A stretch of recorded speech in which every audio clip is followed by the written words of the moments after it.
بسم الله الرحمن الرحيم. ألف لام ميم. ذلك الكتاب لا ريب فيه هدى للمتقين الذين يؤمنون بالغيب ويقيمون الصلاة ومما رزقناهم ينفقون والذين يؤمنون بما أنزل إليك وما أنزل من قبلك وبالآخرة هم يوقنون أولئك على هدى من ربهم وأولئك هم المفلحون إن الذين كفروا سواء عليهم أأنذرتهم أم لم تنذرهم لا يؤمنون ختم الله على قلوبهم وعلى سمعهم وعلى أبصارهم غشاوة ولهم عذاب عظيم ومن الناس من يقول آمنا بالله وباليوم الآخر وما هم بمؤمنين يخادعون الله والذين آمنوا وما يخدعون إلا أنفسهم وما يشعرون في قلوبهم مرض فزادهم الله مرضا ولهم عذاب أليم بما كانوا يكذبون وإذا قيل لهم لا تفسدوا في الأرض قالوا إنما نحن مصلحون ألا إنهم هم المفسدون ولكن لا يشعرون وإذا قيل لهم آمنوا كما آمن الناس قالوا أنؤمن كما آمن السفهاء ألا إنهم هم السفهاء ولكن لا يعلمون وإذا لقوا الذين آمنوا قالوا آمنا وإذا خلوا إلى شياطينهم قالوا إنا معكم إنما نحن مستهزئون الله يستهزئ بهم ويمدهم في طغيانهم يعمهون أولئك الذين اشتروا الضلالة بالهدى فما ربحت تجارتهم وما كانوا مهتدين مثلهم كمثل الذي استوقد نارا فلما أضاءت ما حوله ذهب الله بنورهم وتركهم في ظلمات لا يبصرون صم بكم عمي فهم لا يرجعون أو كصيب من السماء فيه ظلمات ورعد وبرق يجعلون أصابعهم في آذانهم من الصواعق حذر الموت والله محيط بالكافرين يكاد البرق يخطف أبصارهم كلما أضاء لهم مشوا فيه وإذا أظلم عليهم قاموا ولو شاء الله لذهب بسمعهم وأبصارهم إن الله على كل شيء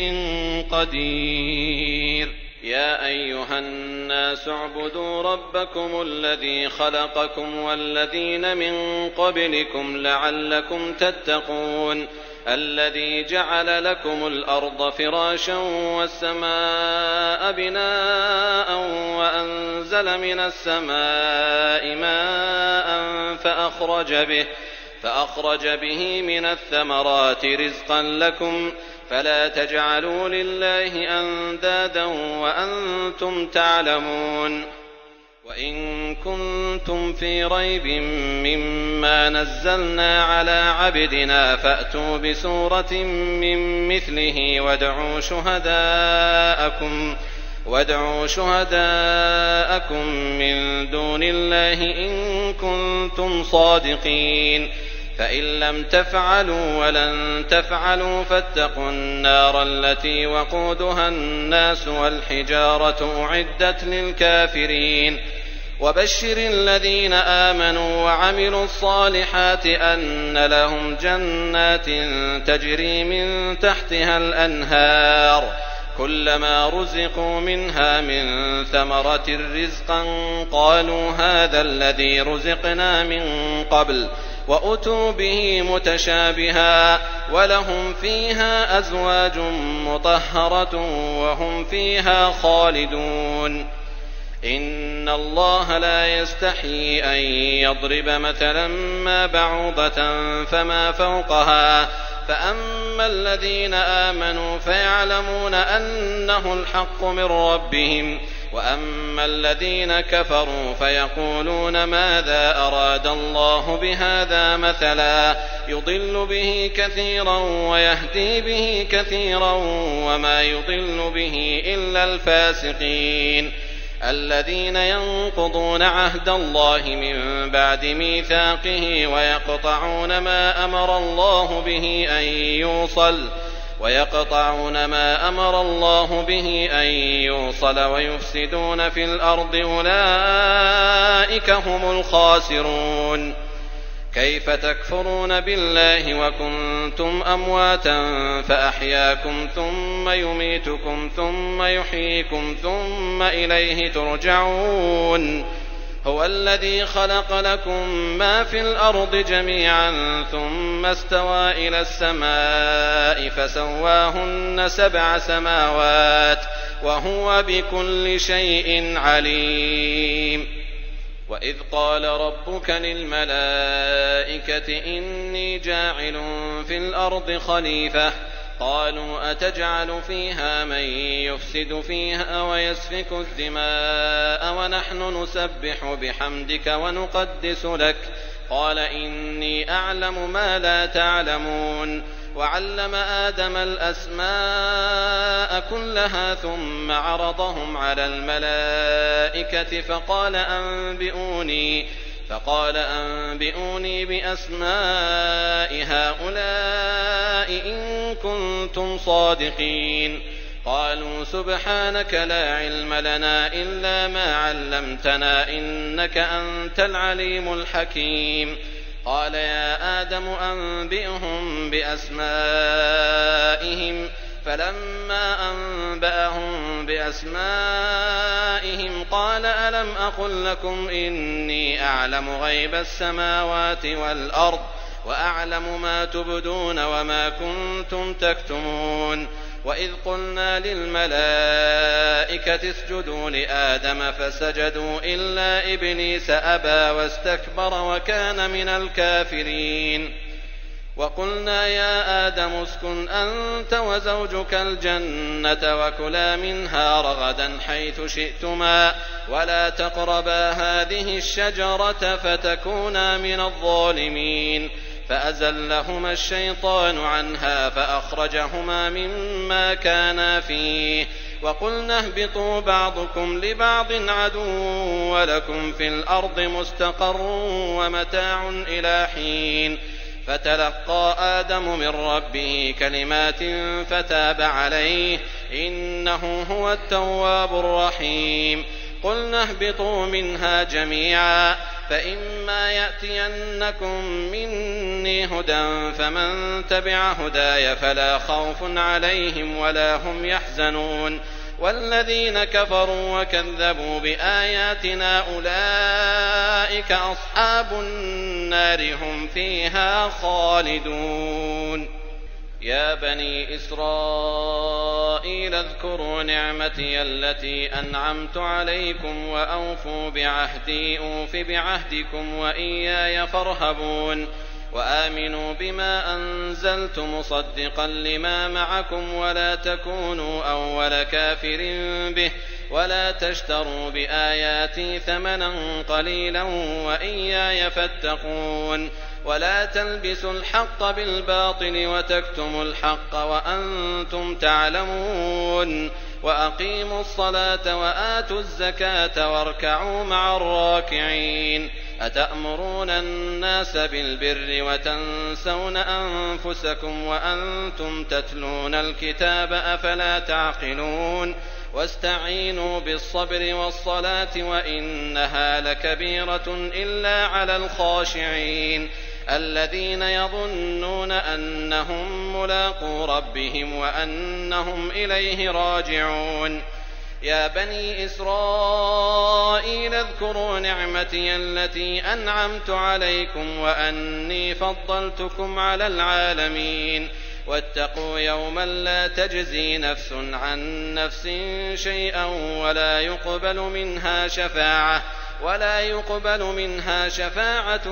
ولا يؤخذ منها عدل ولا هم ينصرون. وإذ نجيناكم من آل فرعون يسومونكم سوء العذاب يذبحون أبناءكم ويستحيون نساءكم وفي ذلكم بلاء من ربكم عظيم. وإذ فرقنا بكم البحر فأنجيناكم وأغرقنا آل فرعون وأنتم تنظرون.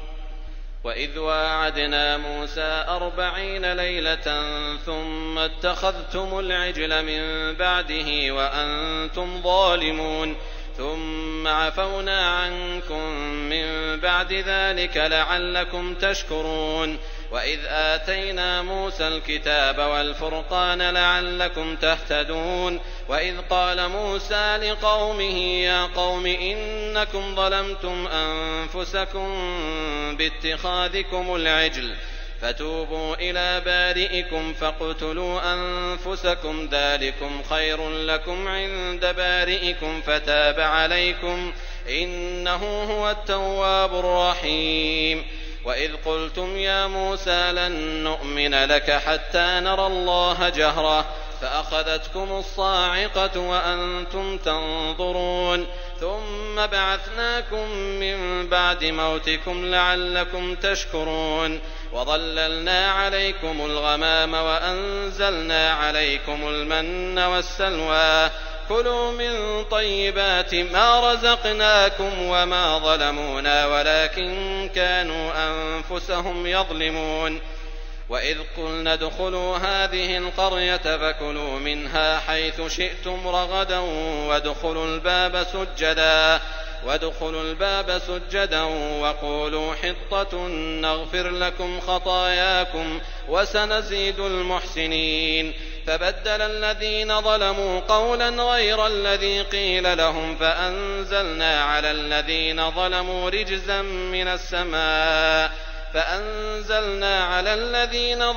رجزا من السماء بما كانوا يفسقون.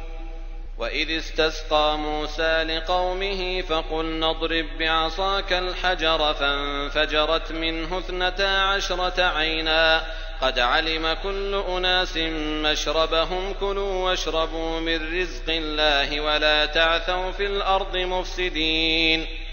وإذ قلتم يا موسى لن نصبر على طعام واحد فادع لنا ربك يخرج لنا مما تنبت الأرض من بقلها وقثائها وفومها وعدسها وبصلها قال أتستبدلون الذي هو أدنى بالذي هو خير اهبطوا مصرا فإن لكم ما سألتم وضربت عليهم الذلة والمسكنة وباءوا بغضب من الله ذلك بأنهم كانوا يكفرون بآيات الله ويقتلون النبيين بغير الحق ذلك بما عصوا وكانوا يعتدون. إن الذين آمنوا والذين هادوا والنصارى والصابئين من آمن بالله واليوم الآخر وعمل صالحا فلهم أجرهم عند ربهم ولا خوف عليهم ولا هم يحزنون. وإذ أخذنا ميثاقكم ورفعنا فوقكم الطور خذوا ما آتيناكم بقوة واذكروا ما فيه لعلكم تتقون ثم توليتم من بعد ذلك فلولا فضل الله عليكم ورحمته لكنتم من الخاسرين. ولقد علمتم الذين اعتدوا منكم في السبت فقلنا لهم كونوا قردة خاسئين فجعلناها نكالا لما بين يديها وما خلفها وموعظة للمتقين. وإذ قال موسى لقومه إن الله يأمركم أن تذبحوا بقرة قالوا أتتخذنا هزوا قال أعوذ بالله أن أكون من الجاهلين. قالوا ادع لنا ربك يبين لنا ما هي قال إنه يقول إنها بقرة لا فارض ولا بكر عوان بين ذلك فافعلوا ما تؤمرون. قالوا ادع لنا ربك يبين لنا ما لونها قال إنه يقول إنها بقرة صفراء فاقع لونها تسر الناظرين. قالوا ادع لنا ربك يبين لنا ما هي إن البقرة شابه علينا وإنا إن شاء الله لمهتدون. قال إنه يقول إنها بقرة لا ذلول تثير الأرض ولا تسقي الحرث مسلمة لا شية فيها. قالوا الآن جئت بالحق فذبحوها وما كادوا يفعلون. وإذ قتلتم نفسا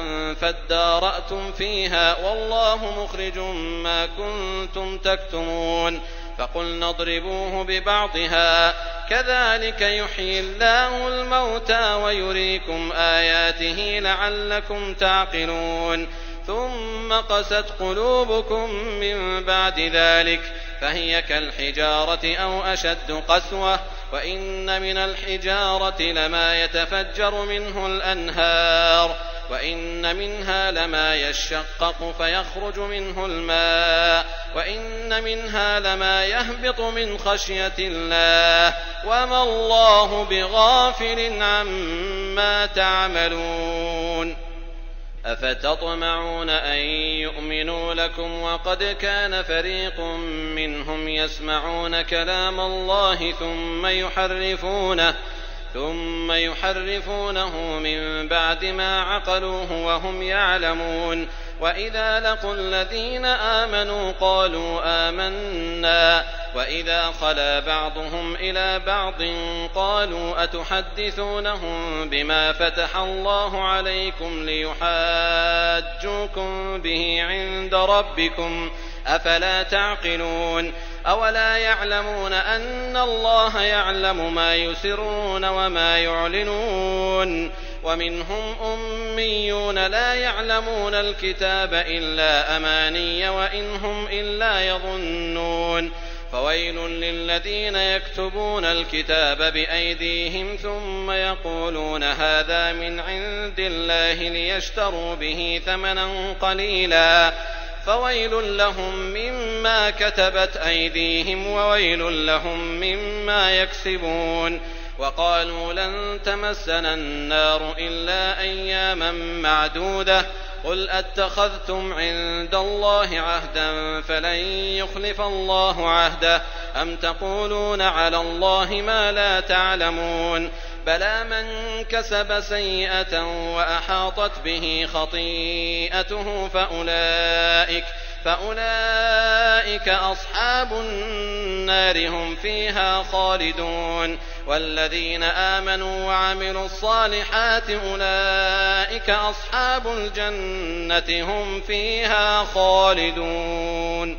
وإذ أخذنا ميثاق بني إسرائيل لا تعبدون إلا الله وبالوالدين إحسانا وذي القربى واليتامى والمساكين وقولوا للناس حسنا وأقيموا الصلاة وآتوا الزكاة ثم توليتم إلا قليلا منكم وأنتم معرضون. وإذ أخذنا ميثاقكم لا تسفكون دماءكم ولا تخرجون أنفسكم من دياركم ثم أقررتم وأنتم تشهدون. ثم أنتم هؤلاء تقتلون أنفسكم وتخرجون فريقا منكم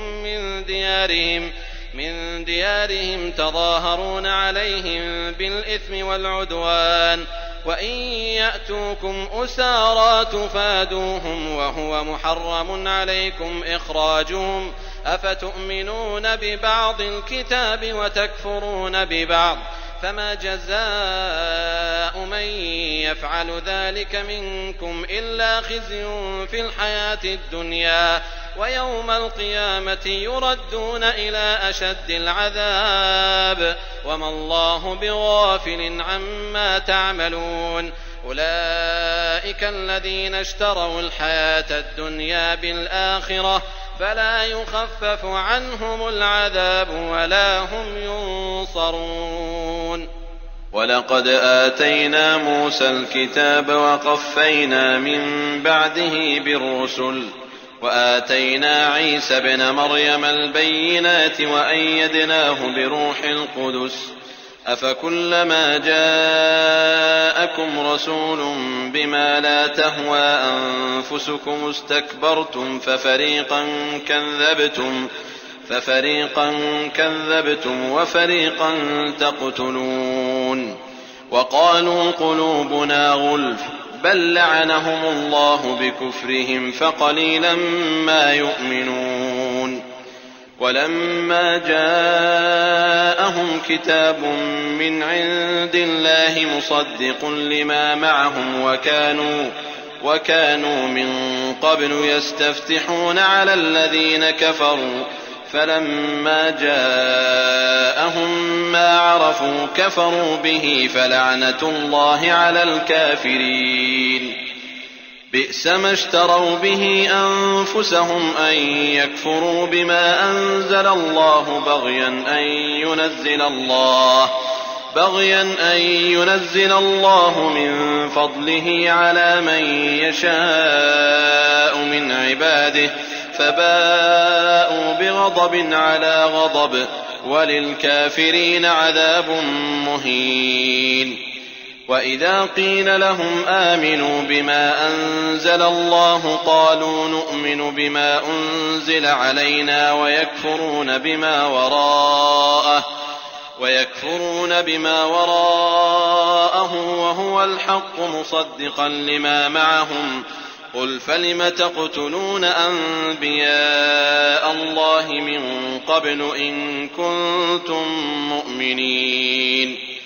ولقد جاءكم موسى بالبينات ثم اتخذتم العجل من بعده وأنتم ظالمون وإذ أخذنا ميثاقكم ورفعنا فوقكم الطور خذوا ما آتيناكم بقوة واسمعوا قالوا سمعنا وعصينا وأشربوا في قلوبهم العجل بكفرهم قل بئس ما يأمركم به إيمانكم إن كنتم مؤمنين قل إن كانت لكم الدار الآخرة عند الله خالصة من دون الناس فتمنوا الموت إن كنتم صادقين ولن يتمنوه أبدا بما قدمت أيديهم والله عليم بالظالمين ولتجدنهم أحرص الناس على حياة ومن الذين أشركوا يود أحدهم لو يعمر 1000 سنة وما هو بمزحزحه من العذاب أن يعمر والله بصير بما يعملون قل من كان عدوا لجبريل فإنه نزله على قلبك بإذن الله مصدقا لما بين يديه وهدى وبشرى للمؤمنين من كان عدوا لله وملائكته ورسله وجبريل وميكال فإن الله عدو للكافرين ولقد أنزلنا إليك آيات بينات وما يكفر بها إلا الفاسقون أوكلما عاهدوا عهدا نبذه فريق منهم بل أكثرهم لا يؤمنون ولما جاءهم رسول من عند الله مصدق لما معهم نبذ فريق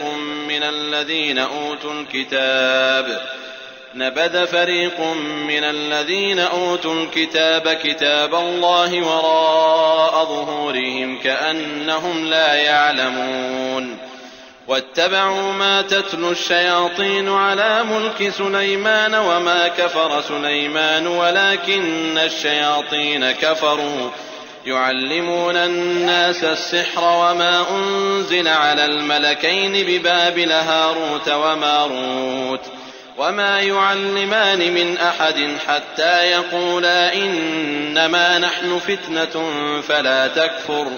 فيتعلمون منهما ما يفرقون به بين المرء وزوجه وما هم بضارين به من أحد إلا بإذن الله ويتعلمون ما يضرهم ولا ينفعهم ولقد علموا لمن اشتراه ما له في الآخرة من خلاق ولبئس ما شروا به أنفسهم لو كانوا يعلمون ولو أنهم آمنوا واتقوا لمثوبة من عند الله خير لو كانوا يعلمون يا أيها الذين آمنوا لا تقولوا راعنا وقولوا انظرنا واسمعوا وللكافرين عذاب أليم ما يود الذين كفروا من أهل الكتاب ولا المشركين أن ينزل عليكم من خير من ربكم والله يختص برحمته من يشاء والله ذو الفضل العظيم ما ننسخ من آية أو ننسها نأت بخير منها أو مثلها ألم تعلم أن الله على كل شيء قدير ألم تعلم أن الله له ملك السماوات والأرض وما لكم من دون الله من ولي ولا نصير أم تريدون أن تسألوا رسولكم كما سئل موسى من قبل ومن يتبدل الكفر بالإيمان فقد ضل سواء السبيل ود كثير من أهل الكتاب لو يردونكم من بعد إيمانكم كفارا حسدا من عند أنفسهم من بعد ما تبين لهم الحق فاعفوا واصفحوا حتى يأتي الله بأمره إن الله على كل شيء قدير وأقيموا الصلاة وآتوا الزكاة وما تقدموا لأنفسكم من خير تجدوه عند الله إن الله بما تعملون بصير وقالوا لن يدخل الجنة إلا من كان هودا أو نصارى تلك أمانيهم قل هاتوا برهانكم إن كنتم صادقين بلى من أسلم وجهه لله وهو محسن فله أجره عند ربه ولا خوف عليهم ولا هم يحزنون وقالت اليهود ليست النصارى على شيء وقالت النصارى ليست اليهود على شيء وهم يتلون الكتاب كذلك قال الذين لا يعلمون مثل قولهم فالله يحكم بينهم يوم القيامة فيما كانوا فيه يختلفون ومن أظلم ممن منع مساجد الله أن يذكر فيها اسمه وسعى في خرابها أولئك ما كان لهم أن يدخلوها إلا خائفين لهم في الدنيا خزي ولهم في الآخرة عذاب عظيم ولله المشرق والمغرب فأينما تولوا فثم وجه الله إن الله واسع عليم وقالوا اتخذ الله ولدا سبحانه بل له ما في السماوات والأرض كل له قانتون بديع السماوات والأرض وإذا قضى أمرا فإنما يقول له كن فيكون وقال الذين لا يعلمون لولا يكلمنا الله أو تأتينا آية كذلك قال الذين من قبلهم مثل قولهم تشابهت قلوبهم قد بينا الآيات لقوم يوقنون إنا أرسلناك بالحق بشيرا ونذيرا ولا تسأل عن أصحاب الجحيم ولن ترضى عنك اليهود ولا النصارى حتى تتبع ملتهم قل إن هدى الله هو الهدى ولئن اتبعت أهواءهم بعد الذي جاءك من العلم ما لك من الله من ولي ولا نصير الذين آتيناهم الكتاب يتلونه حق تلاوته أولئك يؤمنون به ومن يكفر به فأولئك هم الخاسرون يا بني إسرائيل اذكروا نعمتي التي أنعمت عليكم وأني فضلتكم على العالمين واتقوا يوما لا تجزي نفس عن نفس شيئا ولا يقبل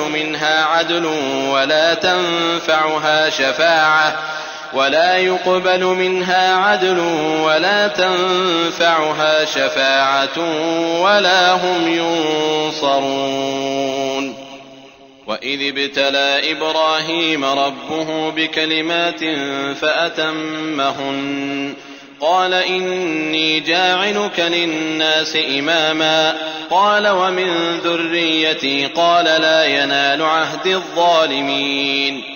وإذ جعلنا البيت مثابة للناس وأمنا واتخذوا من مقام إبراهيم مصلى وعهدنا إلى إبراهيم وإسماعيل أن طهرا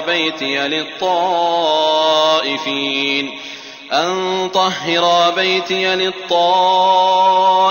والعاكفين والركع السجود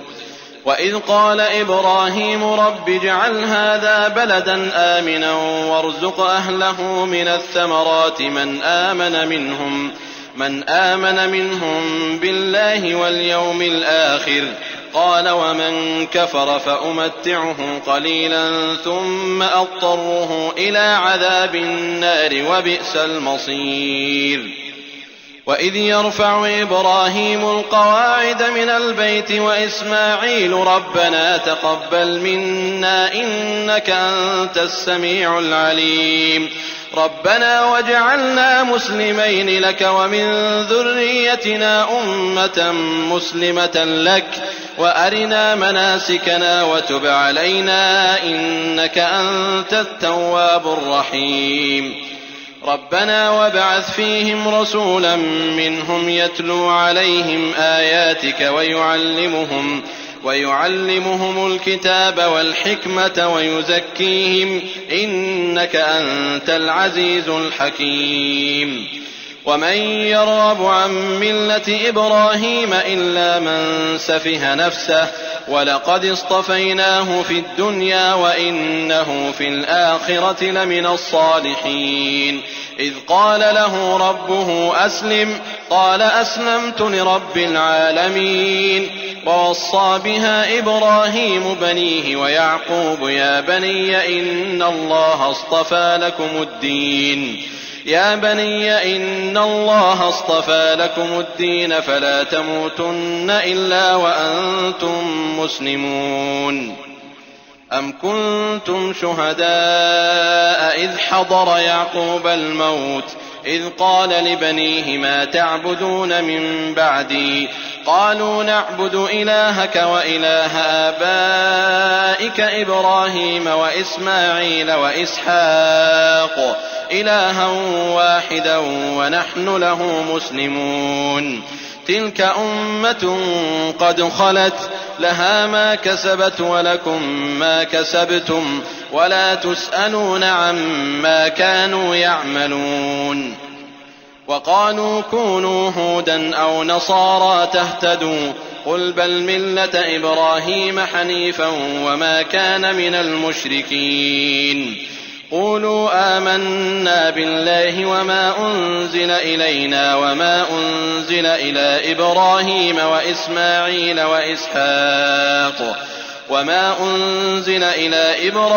وإسماعيل وإسحاق ويعقوب والأسباط وما أوتي موسى وعيسى وما أوتي النبيون من ربهم لا نفرق بين أحد منهم ونحن له مسلمون. فإن آمنوا بمثل ما آمنتم به فقد اهتدوا وإن تولوا فإنما هم في شقاق فسيكفيكهم الله وهو السميع العليم. صبغة الله ومن أحسن من الله صبغة ونحن له عابدون. قل أتحاجوننا في الله وهو ربنا وربكم ولنا أعمالنا ولكم أعمالكم ونحن له مخلصون. أم تقولون إن إبراهيم وإسماعيل وإسحاق ويعقوب والأسباط كانوا هودا أو نصارى قل أأنتم أعلم أم الله ومن أظلم ممن كتم شهادة عنده من الله وما الله بغافل عما تعملون. تلك أمة قد خلت لها ما كسبت ولكم ما كسبتم ولا تسألون عما كانوا يعملون. سيقول السفهاء من الناس ما ولاهم عن قبلتهم التي كانوا عليها قل لله المشرق والمغرب يهدي من يشاء إلى صراط مستقيم. وكذلك جعلناكم أمة وسطا لتكونوا شهداء على الناس ويكون الرسول عليكم شهيدا. وما جعلنا القبلة التي كنت عليها إلا لنعلم من يتبع الرسول ممن ينقلب على عقبيه وإن كانت لكبيرة إلا على الذين هدى الله وما كان الله ليضيع إيمانكم إن الله بالناس لرءوف رحيم. قد نرى تقلب وجهك في السماء فلنولينك قبلة ترضاها فول وجهك شطر المسجد الحرام وحيث ما كنتم فولوا وجوهكم شطره وإن الذين أوتوا الكتاب ليعلمون أنه الحق من ربهم وما الله بغافل عما يعملون. ولئن أتيت الذين أوتوا الكتاب بكل آية ما تبعوا قبلتك وما أنت بتابع قبلتهم وما بعضهم بتابع قبلة بعض ولئن اتبعت أهواءهم من بعد ما جاءك من العلم إنك إذا لمن الظالمين. الذين آتيناهم الكتاب يعرفونه كما يعرفون أبناءهم وإن فريقا منهم ليكتمون الحق وهم يعلمون. الحق من ربك فلا تكونن من الممترين. ولكل وجهة هو موليها فاستبقوا الخيرات أينما تكونوا يأت بكم الله جميعا إن الله على كل شيء قدير. ومن حيث خرجت فول وجهك شطر المسجد الحرام وإنه للحق من ربك وما الله بغافل عما تعملون. ومن حيث خرجت فول وجهك شطر المسجد الحرام وحيث ما كنتم فولوا وجوهكم شطره لئلا يكون للناس عليكم حجة إلا الذين ظلموا منهم فلا تخشوهم واخشوني ولأتم نعمتي عليكم ولعلكم تهتدون كما أرسلنا فيكم رسولا منكم يتلو عليكم آياتنا ويزكيكم ويعلمكم الكتاب والحكمة ويعلمكم ما لم تكونوا تعلمون فاذكروني أذكركم واشكروا لي ولا تكفرون يا أيها الذين آمنوا استعينوا بالصبر والصلاة إن الله مع الصابرين ولا تقولوا لمن يقتل في سبيل الله أموات بل أحياء ولكن لا تشعرون ولنبلونكم بشيء من الخوف والجوع ونقص من الأموال والأنفس والثمرات وبشر الصابرين الذين إذا أصابتهم مصيبة قالوا إنا لله وإنا إليه راجعون أولئك عليهم صلوات من ربهم ورحمة وأولئك هم المهتدون إن الصفا والمروة من شعائر الله فمن حج البيت أو اعتمر فلا جناح عليه أن يطوف بهما ومن تطوع خيرا فإن الله شاكر عليم إن الذين يكتمون ما أنزلنا من البينات والهدى من بعد ما بيناه للناس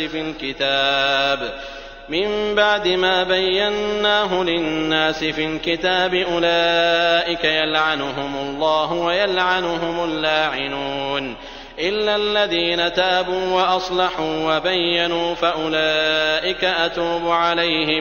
فأولئك أتوب عليهم وأنا التواب الرحيم إن الذين كفروا وماتوا وهم كفار أولئك عليهم لعنة الله والملائكة والناس أجمعين خالدين فيها لا يخفف عنهم العذاب ولا هم ينظرون وإلهكم إله واحد لا إله إلا هو الرحمن الرحيم إن في خلق السماوات والأرض واختلاف الليل والنهار والفلك التي تجري في البحر بما ينفع الناس وما أنزل الله من السماء من ماء فأحيا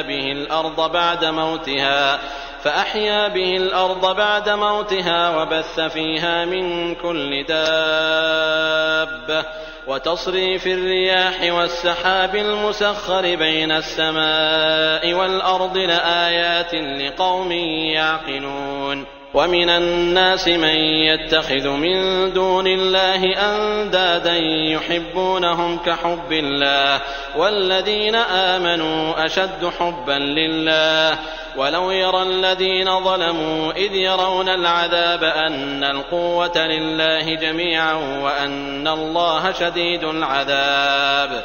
إذ تبرأ الذين اتبعوا من الذين اتبعوا ورأوا العذاب وتقطعت بهم الأسباب وقال الذين اتبعوا لو أن لنا كرة فنتبرأ منهم كما تبرأوا منا كذلك يريهم الله أعمالهم حسرات عليهم وما هم بخارجين من النار يا أيها الناس كلوا مما في الأرض حلالا طيبا ولا تتبعوا خطوات الشيطان إنه لكم عدو مبين إنما يأمركم بالسوء والفحشاء وأن تقولوا على الله ما لا تعلمون وإذا قيل لهم اتبعوا ما أنزل الله قالوا بل نتبع ما ألفينا عليه آباءنا أولو كان آباؤهم لا يعقلون شيئا ولا يهتدون ومثل الذين كفروا كمثل الذي ينعق بما لا يسمع إلا دعاء ونداء صم بكم عمي فهم لا يعقلون يا أيها الذين آمنوا كلوا من طيبات ما رزقناكم واشكروا لله إن كنتم إياه تعبدون إنما حرم عليكم الميتة والدم ولحم الخنزير وما أهل به لغير الله فمن اضطر غير باغ ولا عاد فلا إثم عليه إن الله غفور رحيم إن الذين يكتمون ما أنزل الله من الكتاب ويشترون به ثمنا قليلا أولئك ما يأكلون في بطونهم إلا النار ولا يكلمهم الله يوم القيامة ولا يزكيهم ولهم عذاب أليم أولئك الذين اشتروا الضلالة بالهدى والعذاب بالمغفرة فما أصبرهم على النار ذلك بأن الله نزل الكتاب بالحق وإن الذين اختلفوا في الكتاب لفي شقاق بعيد ليس البر أن تولوا وجوهكم قبل المشرق والمغرب ولكن البر من آمن بالله واليوم الآخر والملائكة والكتاب والنبيين وآتى المال على حبه ذوي القربى واليتامى والمساكين وابن السبيل والسائلين وفي الرقاب وأقام الصلاة وآتى الزكاة والموفون بعهدهم إذا عاهدوا والصابرين في البأساء والضراء وحين البأس أولئك الذين صدقوا وأولئك هم المتقون يا أيها الذين آمنوا كتب عليكم القصاص في القتلى الحر بالحر والعبد بالعبد والأنثى بالأنثى فمن عفي له من أخيه شيء فاتباع بالمعروف وأداء إليه بإحسان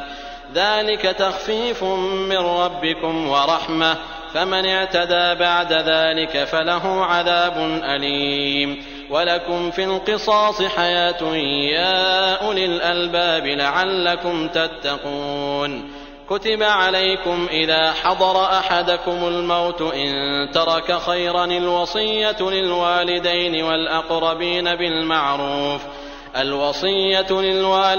والأقربين بالمعروف حقا على المتقين فمن بدله بعدما سمعه فإنما إثمه على الذين يبدلونه إن الله سميع عليم فمن خاف من موص جنفا أو إثما فأصلح بينهم فلا إثم عليه إن الله غفور رحيم يا أيها الذين آمنوا كتب عليكم الصيام كما كتب على الذين من قبلكم لعلكم تتقون أياما معدودات فمن كان منكم مريضا أو على سفر فعدة من أيام أخر وعلى الذين يطيقونه فدية طعام مسكين فمن تطوع خيرا فهو خير له وأن تصوموا خير لكم إن كنتم تعلمون شهر رمضان الذي أنزل فيه القرآن هدى للناس وبينات من الهدى والفرقان فمن شهد منكم الشهر فليصم ومن كان مريضا أو على سفر فعدة من أيام أخر يريد الله بكم اليسر ولا يريد بكم العسر ولتكملوا العدة ولتكبروا الله على ما هداكم ولعلكم تشكرون وإذا سألك عبادي عني فإني قريب أجيب دعوة الداع إذا دعان فليستجيبوا لي وليؤمنوا بي لعلهم يرشدون. أحل لكم ليلة الصيام الرفث إلى نسائكم هن لباس لكم وأنتم لباس لهن علم الله أنكم كنتم تختانون أنفسكم فتاب عليكم وعفى عنكم فالآن باشروهن وابتغوا ما كتب الله لكم وكلوا واشربوا حتى يتبين لكم الخيط الأبيض من الخيط الأسود من الفجر ثم أتموا الصيام إلى الليل ولا تباشروهن وأنتم عاكفون في المساجد تلك حدود الله فلا تقربوها كذلك يبين الله آياته للناس لعلهم يتقون. ولا تأكلوا أموالكم بينكم بالباطل وتدلوا بها إلى الحكام لتأكلوا فريقا من أموال الناس بالإثم وأنتم تعلمون. يسألونك عن الأهلة قل هي مواقيت للناس والحج وليس البر بأن تأتوا البيوت من ظهورها ولكن البر من اتقى وأتوا البيوت من أبوابها واتقوا الله لعلكم تفلحون. وقاتلوا في سبيل الله الذين يقاتلونكم ولا تعتدوا إن الله لا يحب المعتدين. وقتلوهم حيث ثقفتموهم وأخرجوهم من حيث أخرجوكم والفتنة أشد من القتل ولا تقاتلوهم عند المسجد الحرام حتى يقاتلوكم فيه فإن قاتلوكم فاقتلوهم كذلك جزاء الكافرين فإن انتهوا فإن الله غفور رحيم. وقاتلوهم حتى لا تكون فتنة ويكون الدين لله فإن انتهوا فلا عدوان إلا على الظالمين. الشهر الحرام بالشهر الحرام والحرمات قصاص فمن اعتدى عليكم فاعتدوا عليه بمثل ما اعتدى عليكم واتقوا الله واعلموا أن الله مع المتقين.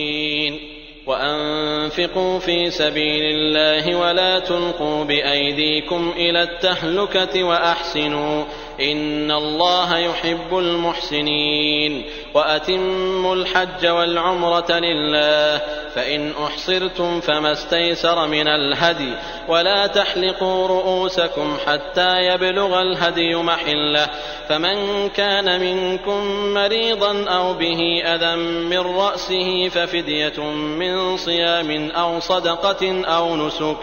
فإذا أمنتم فمن تمتع بالعمرة إلى الحج فما استيسر من الهدي فمن لم يجد فصيام 3 أيام في الحج و7 إذا رجعتم تلك 10 كاملة ذلك لمن لم يكن أهله حاضر المسجد الحرام واتقوا الله واعلموا أن الله شديد العقاب. الحج أشهر معلومات فمن فرض فيهن الحج فلا رفث ولا فسوق ولا جدال في الحج وما تفعلوا من خير يعلمه الله وتزودوا فإن خير الزاد التقوى واتقون يا أولي الألباب. ليس عليكم جناح أن تبتغوا فضلا من ربكم فإذا أفضتم من عرفات فاذكروا الله عند المشعر الحرام واذكروه كما هداكم وإن كنتم من قبله لمن الضالين ثم أفيضوا من حيث أفاض الناس واستغفروا الله إن الله غفور رحيم. فإذا قضيتم مناسككم فاذكروا الله كذكركم آباءكم أو أشد ذكرا فمن الناس من يقول ربنا آتنا في الدنيا وما له في الآخرة من خلاق ومنهم من يقول ربنا آتنا في الدنيا حسنة وفي الآخرة حسنة وقنا عذاب النار أولئك لهم نصيب مما كسبوا والله سريع الحساب واذكروا الله في أيام معدودات فمن تعجل في يومين فلا إثم عليه ومن تأخر فلا إثم عليه لمن اتقى واتقوا الله واعلموا أنكم إليه تحشرون. ومن الناس من يعجبك قوله في الحياة الدنيا ويشهد الله على ما في قلبه وهو ألد الخصام وإذا تولى سعى في الأرض ليفسد فيها ويهلك الحرث والنسل والله لا يحب الفساد وإذا قيل له اتق الله أخذته العزة بالإثم فحسبه جهنم ولبئس المهاد. ومن الناس من يشري نفسه ابتغاء مرضات الله والله رءوف بالعباد. يا أيها الذين آمنوا ادخلوا في السلم كافة ولا تتبعوا خطوات الشيطان إنه لكم عدو مبين. فإن زللتم من بعد ما جاءتكم البينات فاعلموا أن الله عزيز حكيم. هل ينظرون إلا أن يأتيهم الله في ظلل من الغمام والملائكة وقضي الأمر وإلى الله ترجع الأمور. سل بني إسرائيل كم آتيناهم من آية بينة ومن يبدل نعمة الله من بعد ما جاءته فإن الله شديد العقاب. زين للذين كفروا الحياة الدنيا ويسخرون من الذين آمنوا والذين اتقوا فوقهم يوم القيامة والله يرزق من يشاء بغير حساب. كان الناس أمة واحدة فبعث الله النبيين مبشرين ومنذرين وأنزل معهم الكتاب بالحق ليحكم بين الناس فيما اختلفوا فيه وما اختلف فيه إلا الذين أوتوه من بعد ما جاءتهم البينات بغيا بينهم فهدى الله الذين آمنوا لما اختلفوا فيه من الحق بإذنه والله يهدي من يشاء إلى صراط مستقيم. أم حسبتم أن تدخلوا الجنة ولما يأتكم مثل الذين خلوا من قبلكم مستهم البأساء والضراء وزلزلوا حتى يقول الرسول والذين آمنوا معه متى نصر الله ألا إن نصر الله قريب. يسألونك ماذا ينفقون قل ما أنفقتم من خير فللوالدين والأقربين واليتامى والمساكين وابن السبيل وما تفعلوا من خير فإن الله به عليم. كتب عليكم القتال وهو كره لكم وعسى أن تكرهوا شيئا وهو خير لكم وعسى أن تحبوا شيئا وهو شر لكم والله يعلم وأنتم لا تعلمون. يسألونك عن الشهر الحرام قتال فيه قل قتال فيه كبير وصد عن سبيل الله وكفر به والمسجد الحرام وإخراج أهله منه أكبر عند الله والفتنة أكبر من القتل ولا يزالون يقاتلونكم حتى يردوكم عن دينكم إن استطاعوا ومن يرتدد منكم عن دينه فيمت وهو كافر فأولئك حبطت أعمالهم في الدنيا والآخرة وأولئك أصحاب النار هم فيها خالدون. إن الذين آمنوا والذين هاجروا وجاهدوا في سبيل الله أولئك يرجون رحمة الله والله غفور رحيم. يسألونك عن الخمر والميسر قل فيهما إثم كبير ومنافع للناس وإثمهما أكبر من نفعهما ويسألونك ماذا ينفقون قل العفو كذلك يبين الله لكم الآيات لعلكم تتفكرون في الدنيا والآخرة. ويسألونك عن اليتامى قل إصلاح لهم خير وإن تخالطوهم فإخوانكم والله يعلم المفسد من المصلح ولو شاء الله لأعنتكم إن الله عزيز حكيم. ولا تنكحوا المشركات حتى يؤمن ولأمة مؤمنة خير من مشركة ولو أعجبتكم ولا تنكحوا المشركين حتى يؤمنوا ولعبد مؤمن خير من مشرك ولو أعجبكم أولئك يدعون إلى النار والله يدعو إلى الجنة والمغفرة بإذنه ويبين آياته للناس لعلهم يتذكرون. ويسألونك عن المحيض قل هو أذى فاعتزلوا النساء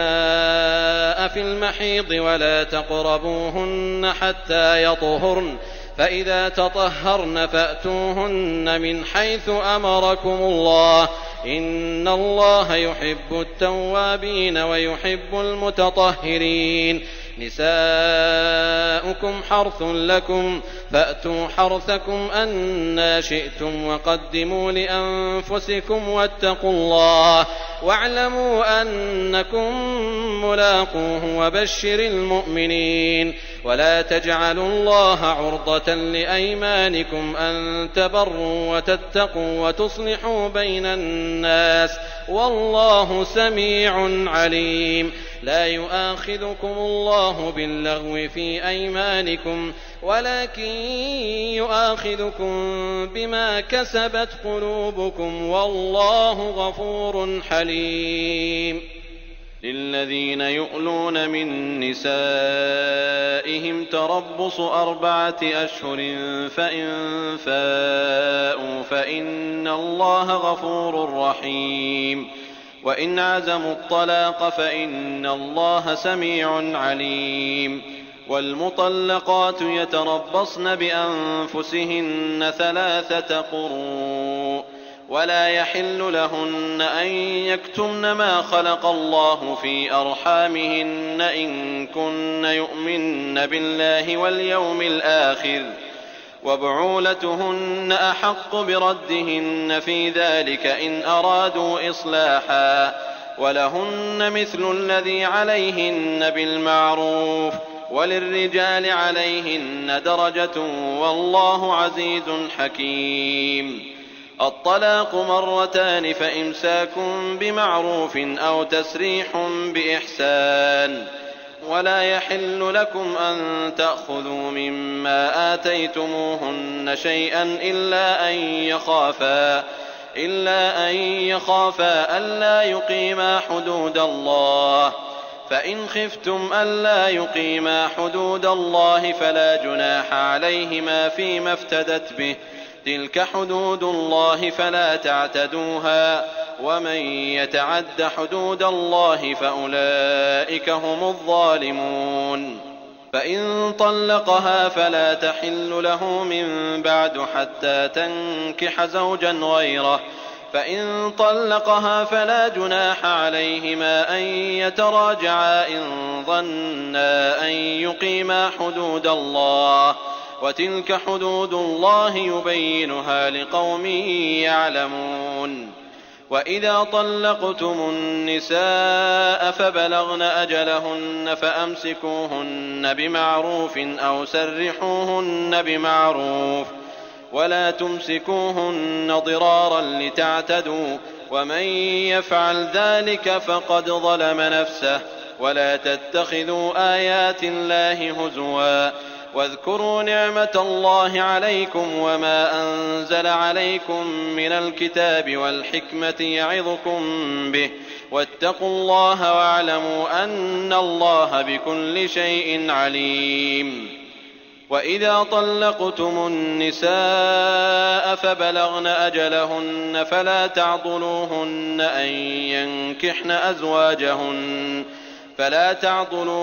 أن ينكحن أزواجهن إذا تراضوا بينهم بالمعروف. ذلك يوعظ به من كان منكم يؤمن بالله واليوم الآخر. ذلكم أزكى لكم وأطهر والله يعلم وأنتم لا تعلمون. والوالدات يرضعن أولادهن حولين كاملين لمن أراد أن يتم الرضاعة وعلى المولود له رزقهن وكسوتهن بالمعروف.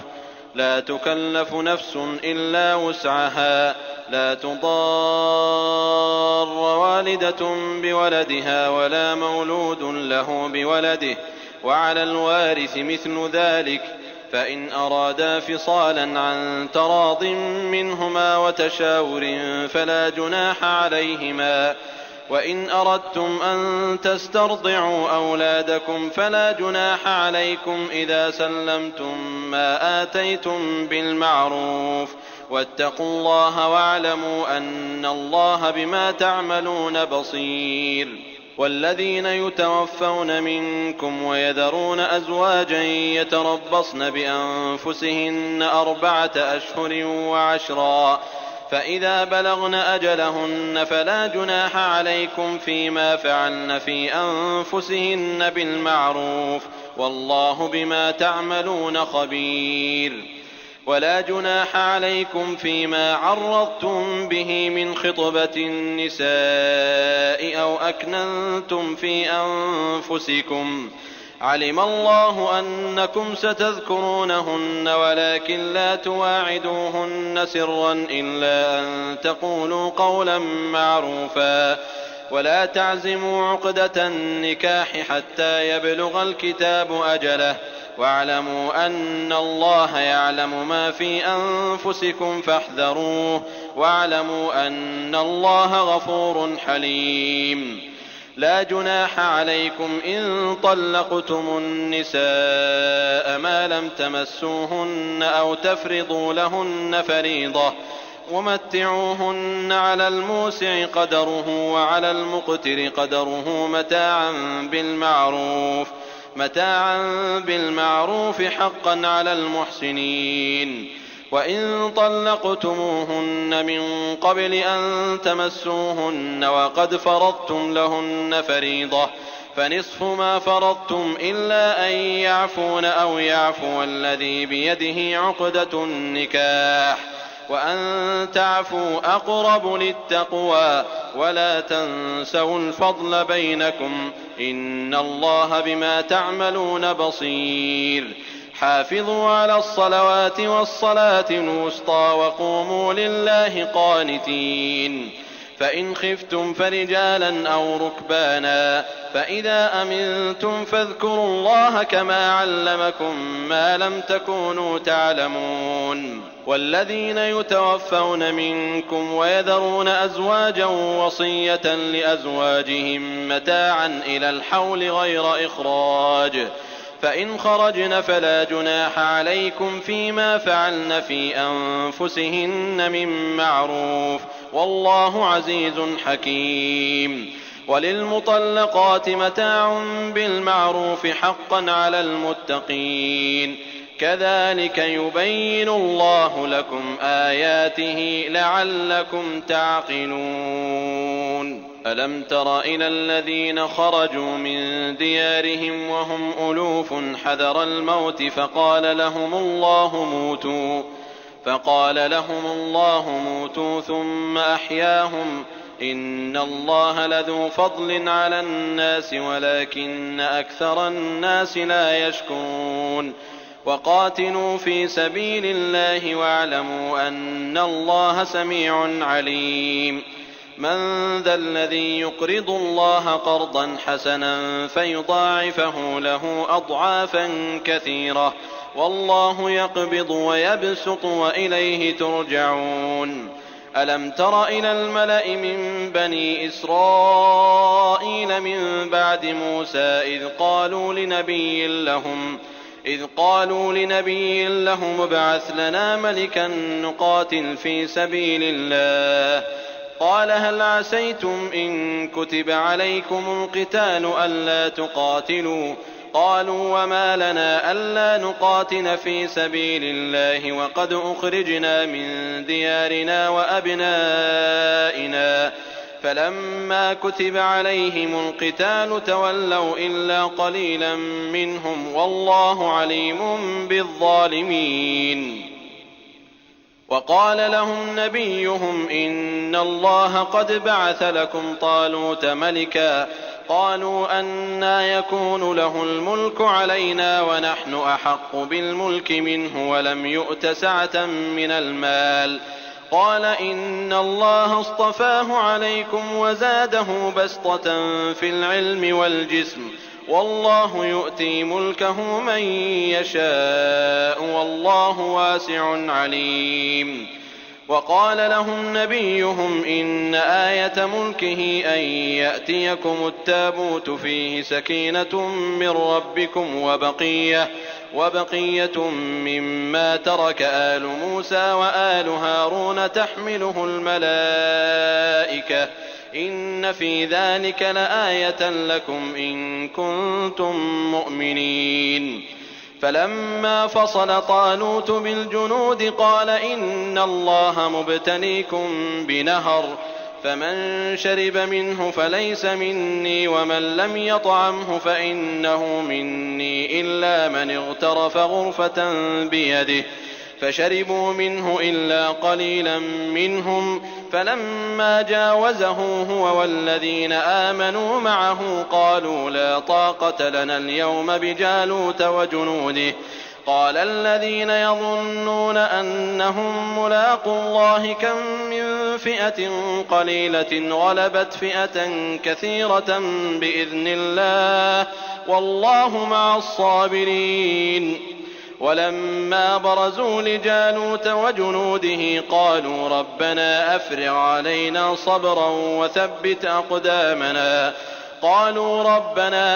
علينا صبرا وثبت أقدامنا وانصرنا على القوم الكافرين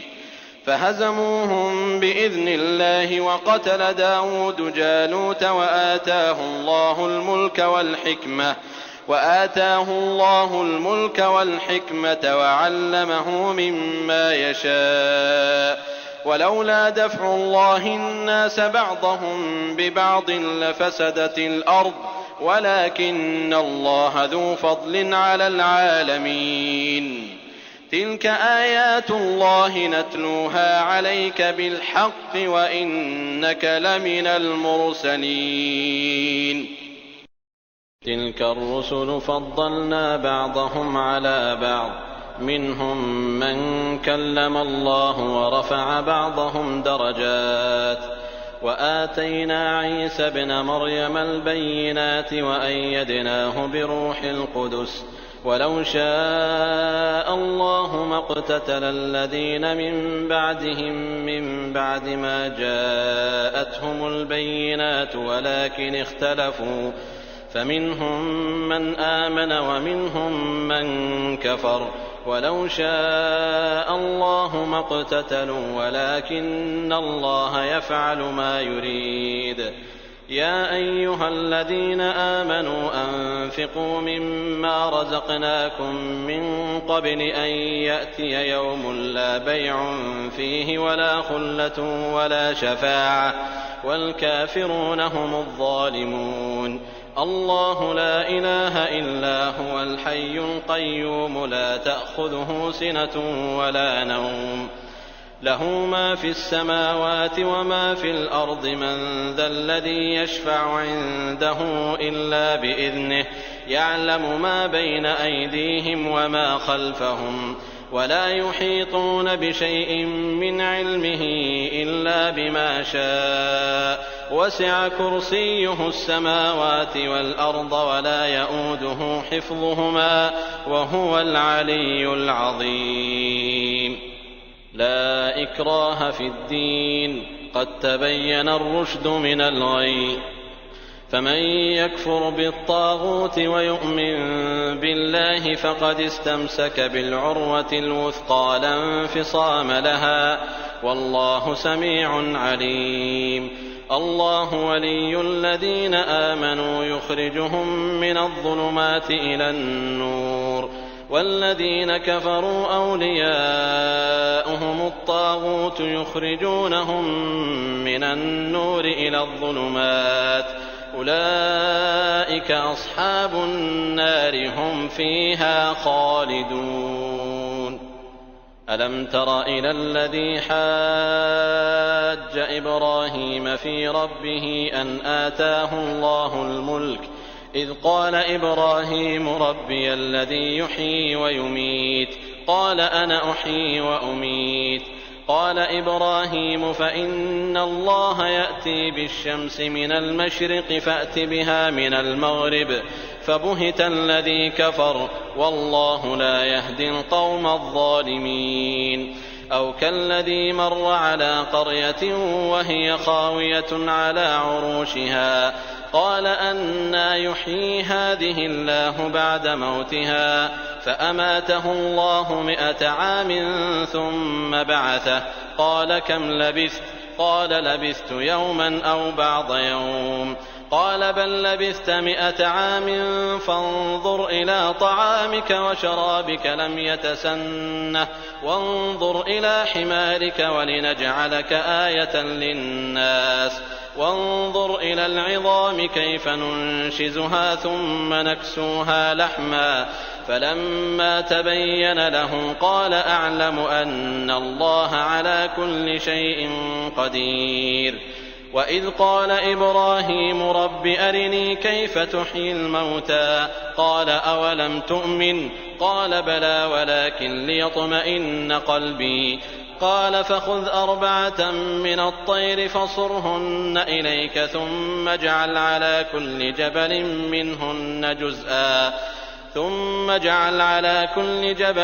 منهن جزءا ثم ادعهن يأتينك سعيا واعلم أن الله عزيز حكيم. مثل الذين ينفقون أموالهم في سبيل الله كمثل حبة أنبتت 7 سنابل في كل سنبلة 100 حبة والله يضاعف لمن يشاء والله واسع عليم. الذين ينفقون أموالهم في سبيل الله ثم لا يتبعون ما أنفقوا منا ولا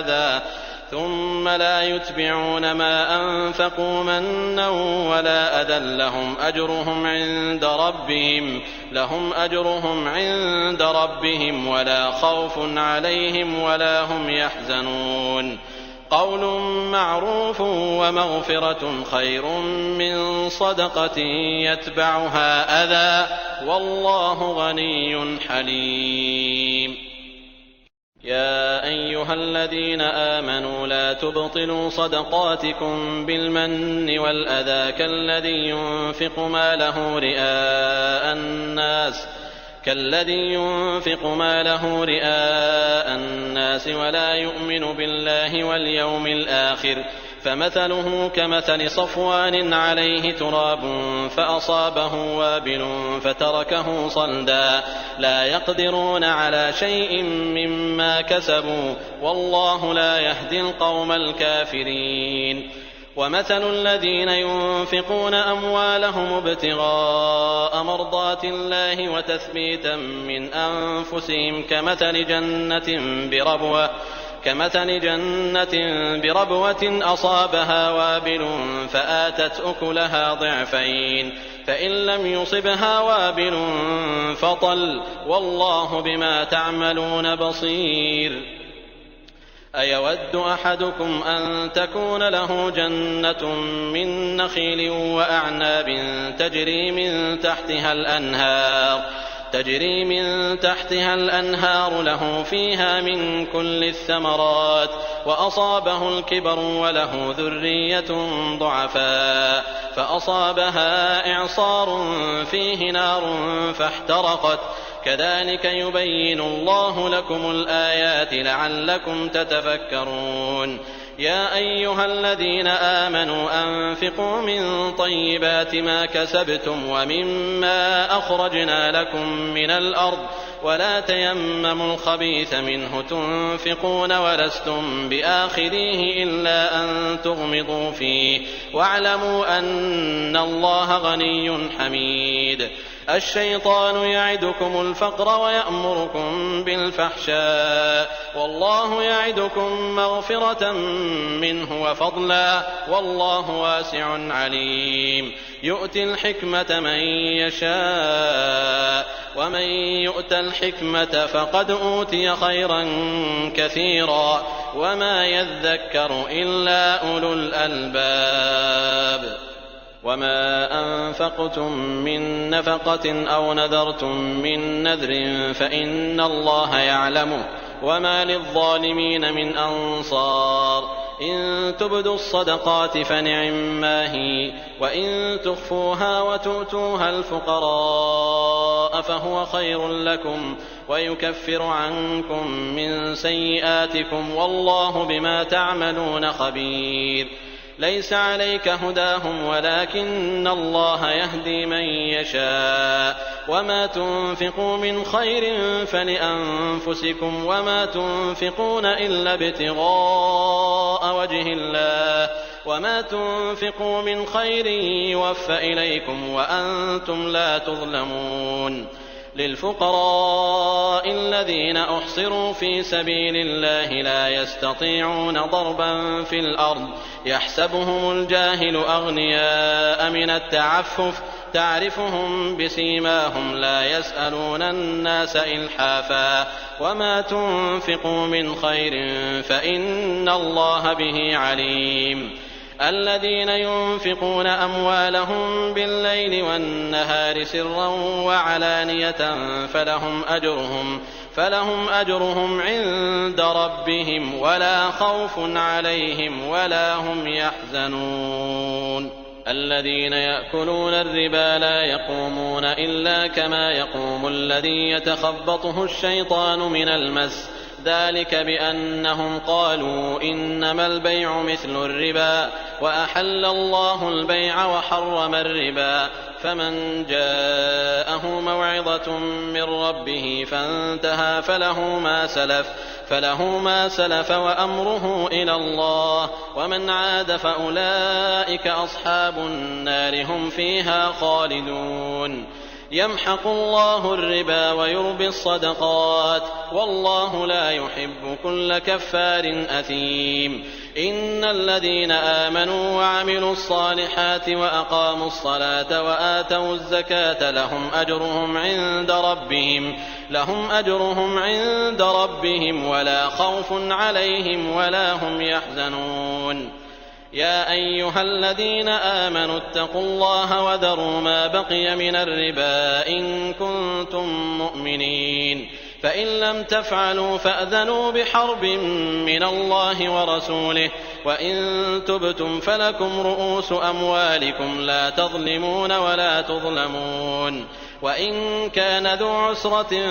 فنظرة إلى ميسرة وأن تصدقوا خير لكم إن كنتم تعلمون واتقوا يوما ترجعون فيه إلى الله ثم توفى كل نفس ما كسبت وهم لا يظلمون يا أيها الذين آمنوا إذا تداينتم بدين إلى أجل مسمى فاكتبوه وليكتب بينكم كاتب بالعدل ولا يأب كاتب أن يكتب كما علمه الله فليكتب وليملل الذي عليه الحق وليتق الله ربه ولا يبخس منه شيئا فإن كان الذي عليه الحق سفيها أو ضعيفا أو لا يستطيع أن يمل هو فليملل وليه بالعدل واستشهدوا شهيدين من رجالكم فإن لم يكونا رجلين فرجل وامرأتان ممن ترضون من الشهداء أن تضل إحداهما فتذكر إحداهما الأخرى ولا يأبى الشهداء إذا ما دعوا ولا تسأموا أن تكتبوه صغيرا أو كبيرا إلى أجله ذلكم أقسط عند الله وأقوم للشهادة وأدنى ألا ترتابوا إلا أن تكون تجارة حاضرة تديرونها بينكم فليس عليكم جناح ألا تكتبوها وأشهدوا إذا تبايعتم ولا يضار كاتب ولا شهيد وإن تفعلوا فإنه فسوق بكم واتقوا الله ويعلمكم الله والله بكل شيء عليم. وإن كنتم على سفر ولم تجدوا كاتبا فرهان مقبوضة فإن أمن بعضكم بعضا فليؤد الذي اؤتمن أمانته وليتق الله ربه ولا تكتموا الشهادة ومن يكتمها فإنه آثم قلبه والله بما تعملون عليم. لله ما في السماوات وما في الأرض وإن تبدوا ما في أنفسكم أو تخفوه يحاسبكم به الله فيغفر لمن يشاء ويعذب من يشاء والله على كل شيء قدير. آمن الرسول بما أنزل إليه من ربه والمؤمنون كل آمن بالله وملائكته وكتبه ورسله لا نفرق بين أحد